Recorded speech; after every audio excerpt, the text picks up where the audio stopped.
నిజంగా ఇదే విషయానికి వస్తే ప్రజలు ఎందుకు నీకు ఓటేశారు చంద్రబాబు నాయుడు గారు అని చెప్పి ఫస్ట్ చంద్రబాబు నాయుడు ఆలోచన చేయాలి.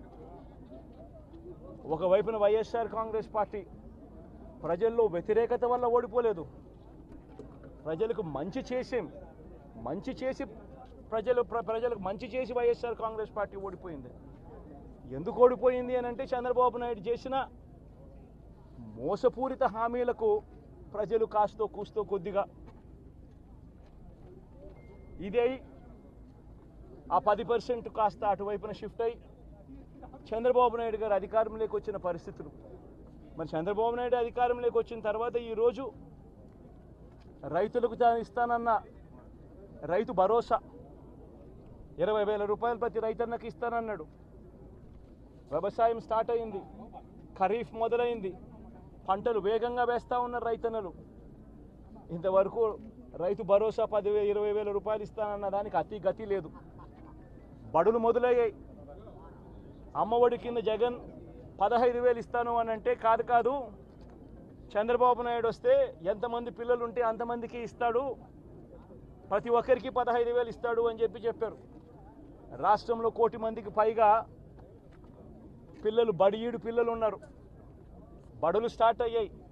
ఆ ప్రతి తల్లి కూడా అడుగుతూ ఉంది, తల్లికి వందనం అని పేరు పెట్టావు, అమ్మఒడి అనే పథకాన్ని పేరు మార్చావు, మరి ఆ డబ్బులు ఏమైనాయని చెప్పి గవర్నెన్స్ మీద కాస్త ధ్యాస పెట్టి ఆ తల్లులకు ఇచ్చే డబ్బులు ఇచ్చే కార్యక్రమం చూడండి.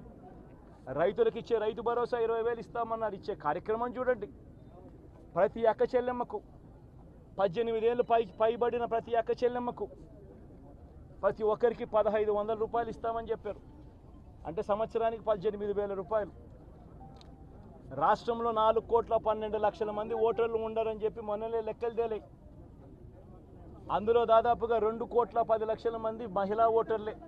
అంటే అందరూ 18 సంవత్సరాలు నిండిన మహిళా ఓటర్లే.